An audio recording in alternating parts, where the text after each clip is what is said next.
searching for clues. While the Powell boys were laid to rest in Washington State, volunteers looked through tons of paper for any tips in Susan Powell's disappearance. Trail safety. Runners love this popular path, but so do attackers. Why Provo police say it's up to joggers to stay safe on the Provo River Trail. And Romney's run. It was his worst week for campaigning, but that didn't stop him from finishing with the win. I'm Kara Teo. And I'm Kelsey Eager. It's Monday, February 13th, and in Utah, it's 12 o'clock. From KBYU and the BYU Department of Communications.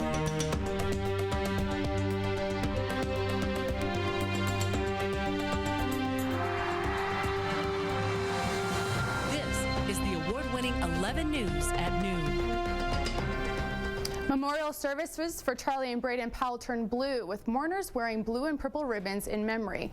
People spoke of their remembrances of the boys, sharing stories and memories. Their grandparents say they're touched by all of the love and support they've gotten, and it helps their healing to know there are good people in the world. And some of those good people volunteered to search a Washington landfill and recycling center in hopes of finding even the smallest clue in Susan Cox Powell's disappearance. The sheriff's office say they believe Josh Powell dumped papers at the recycling center the day before killing himself and his two sons. This means the volunteers had to rummage through more than 10 tons of paper. Everything from the day in question is in that pile. So if in fact he did bring anything here, they'll find it. The volunteers searched all day trying to find anything connected to the case. Reporters on the scene say they saw someone from the sheriff's office leaving without a box, but detectives say it's unlikely the volunteers will find anything useful. Susan Powell disappeared from her West Valley home back in 2008. A variety of health care bills are moving forward through Utah's legislative session. One bill prepares Utah to integrate with new federal health care laws, but other bills would opt out of federal health care entirely. They passed a bill last year that pays providers to keep people healthy and out of hospitals, and some legislators say Utah should continue to focus on that. With last year's repealed grandma bill still on Utahns' minds, one senator says the changes he's proposing to open record laws won't be nearly as controversial. Provo Republican Senator Kurt Bramble says he'll release a bill that won't touch emails, text messages, or voicemails. Bramble says his bill comes after meeting with several groups, including the Utah Media Coalition. Gubernatorial candidate Morgan Philpott got a first-hand look at the dangers of winter roads in Utah. Philpott was riding with two campaign workers when his pickup truck fishtailed and slid down a 100-foot embankment. The Utah Highway Patrol says slick roadways caused the accident and everyone was all right. But Philpott says he walked away with just a bump on his shin. And Provo police have released a sketch of the man they say attacked and sexually assaulted a woman on the Provo River Trail. 11 News reporter Liz Mullins talked with police to find out why attacks like these continue to happen. Police say the 20-year-old woman was jogging alone at night last week when a man who looked like this suddenly attacked her with a steak knife, and that they've been doing all they can to prevent crime from along the trail. Jordan Rogers is a devoted runner. She says this 14-mile stretch of trail is a jogger's paradise, but knows that even paradise has its limits. She always takes her husband with her when she runs the Provo River Trail and says people need to get rid of the Provo bubble idea. Bad things can happen anywhere, and wherever you live, you're not immune to that, even here in Provo. And I think some people especially, they recognize that people that live in Provo have that idea, and so they kind of prey on that naiveness. Provo police are working to make the trail safer. They have cleared away dense bushes along the trail and added lighting. Police say they need people to take responsibility for their own safety and realize that whether you're 5'6" or 6'5", a man or a woman, you can be at risk. You know, nobody can really prevent a crime from occurring. That's a choice that someone else is making that affects us. And no matter how prepared you are, anybody can still be the victim of a crime.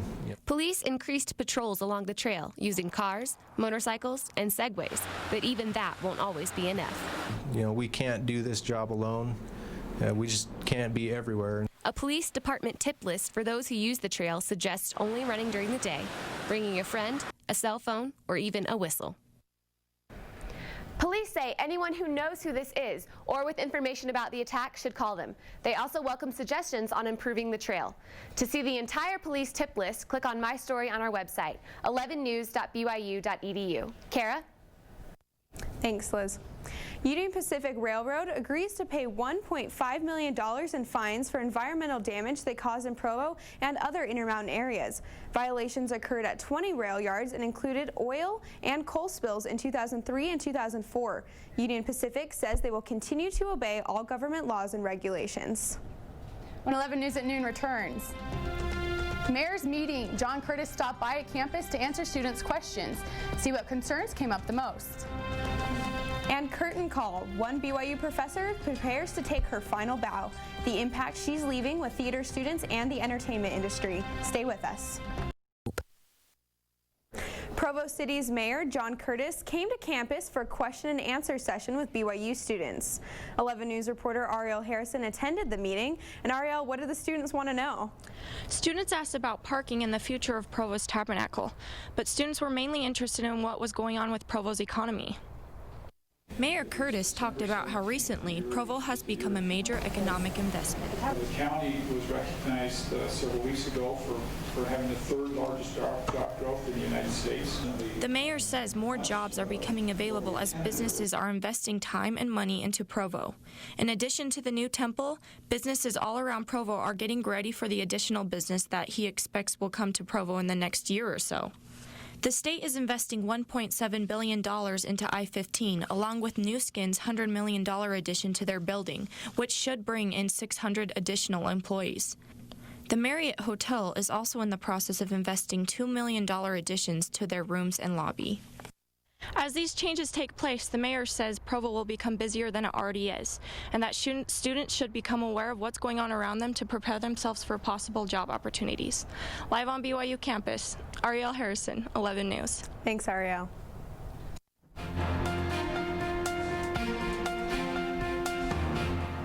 It's budget day in Washington. Fans are mourning the loss of Whitney Houston, and the main caucus results are in. Here's your look at news from across the nation.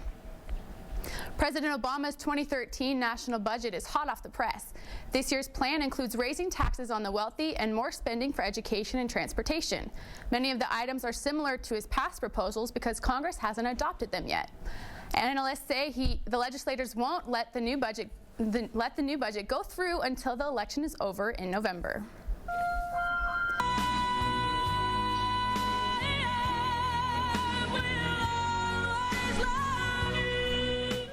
Family, friends, and fans are mourning the death of one of the biggest pop icons in music history.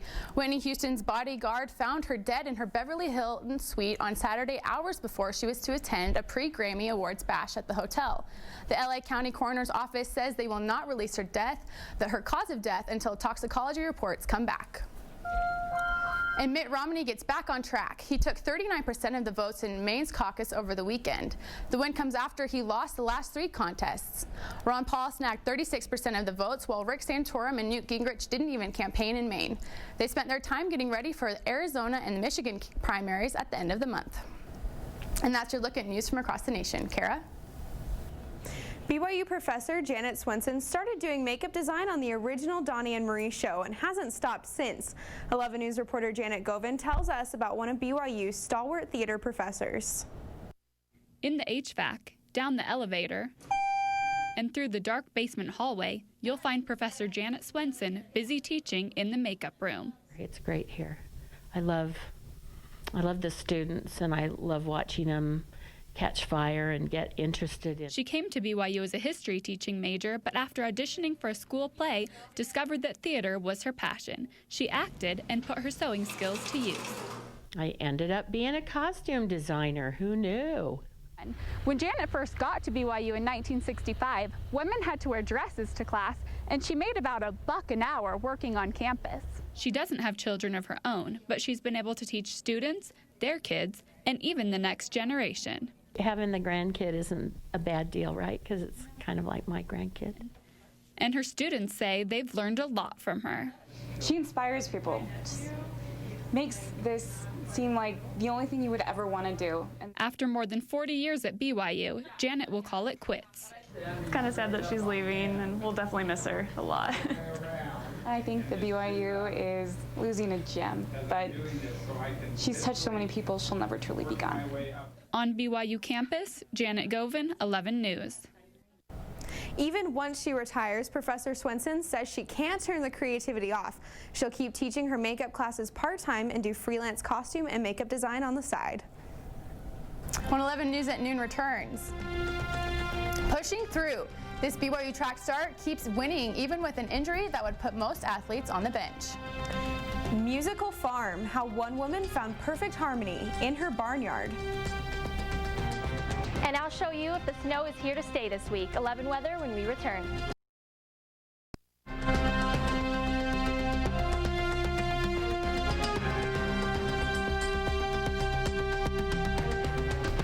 Okay, I have to be honest, that snowstorm yesterday caught me completely off guard. Out of nowhere. Saturday was beautiful. I took pictures that day. I was wearing short sleeves Sunday morning. My husband and I walk outside, turn right back around and change. And it just kept coming and coming and coming. That sword was here to stay. But taking a look outside today, not too, it was foggier earlier, so not that, the fog is kind of gone now, but we still have that snow from that storm this past weekend. It's a bit chilly outside, 36 degrees here in Provo, with 100% chance of, or 100% of humidity here, and with a wind speed that's pretty calm, so nothing too windy.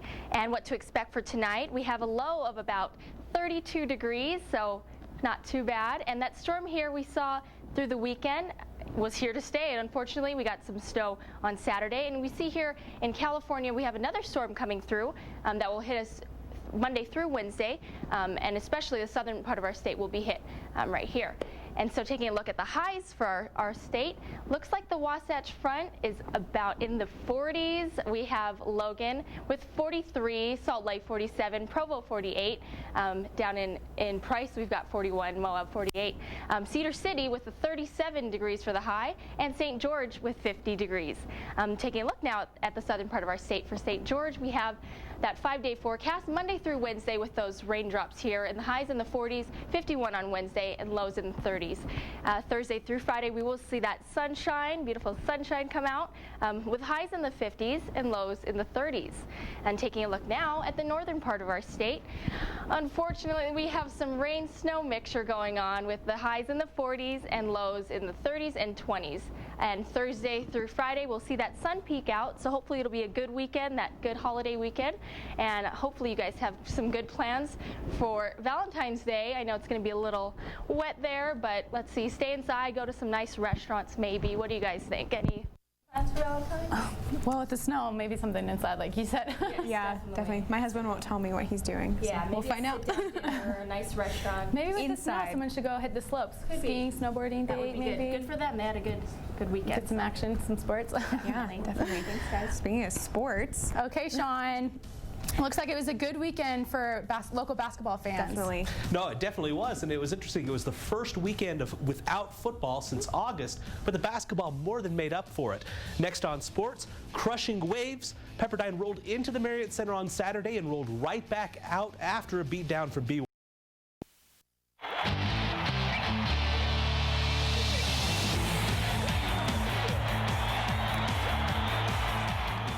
It wasn't much of a basketball game in the Marriott Center on Saturday night as BYU men's basketball crushed the Pepperdine Waves 86-48. The Cougars took the early lead and never looked back, leading by as much as 46 late in the second half.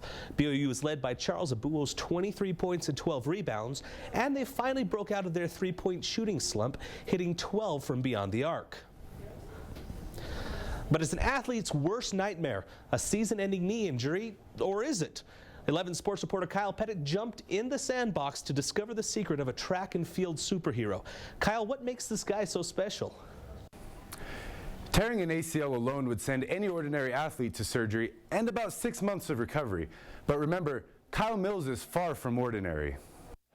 Go watch tape from this season's track meets. You can't tell. Go to track practice. You still can't tell.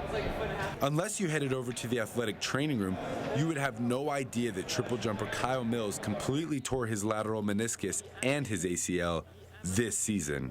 And when the doctors and trainers told me after the MRI that I had torn it completely, I was just in complete shock. Both of these tendons are critical in maintaining stability. BYU's team physician has only ever seen one other athlete capable of competing with such a traumatic injury. Very rare that an athlete at a high level especially a jumper, that they can cut and pivot and jump and go side to side, is very rare for them to return to sport with an ACL deficient knee. Even a small tendon like the ACL hurts bad enough to take elite NFL and NBA players out for the season. Sophomore Becca Rayborn tore hers in high school. Tearing my ACL has to be like the worst pain on earth, like excruciating. Mills doesn't plan on coasting through this season either. His sights are on landing a new personal record of 52 feet. All of this is possible because the power and strength in his upper leg and calf muscles. I don't want to consider myself Superman or anything, but definitely an anomaly, I guess you could say. Mills has already overcome the seemingly impossible physical barrier. Now he relies on positive attitude, a sports journal, and the caring hands of trainers to stay focused. Sean? Ouch, I can't even imagine. I've had my own fair share of knee problems, and glad I had surgery on them. But Mills isn't the only track star making headlines. BYU runner Miles Batty set the collegiate record for the fastest mile over the weekend at the Millrose Games in New York. He finished second overall in the race behind professional runner Matthew Centrowitz and beat the previous collegiate record by 0.08 of a second. Still to come on 11 News at noon. Singing partners. She plays the violin and he sings. Why this friendship might remind you of the movie Shrek. We'll be right back.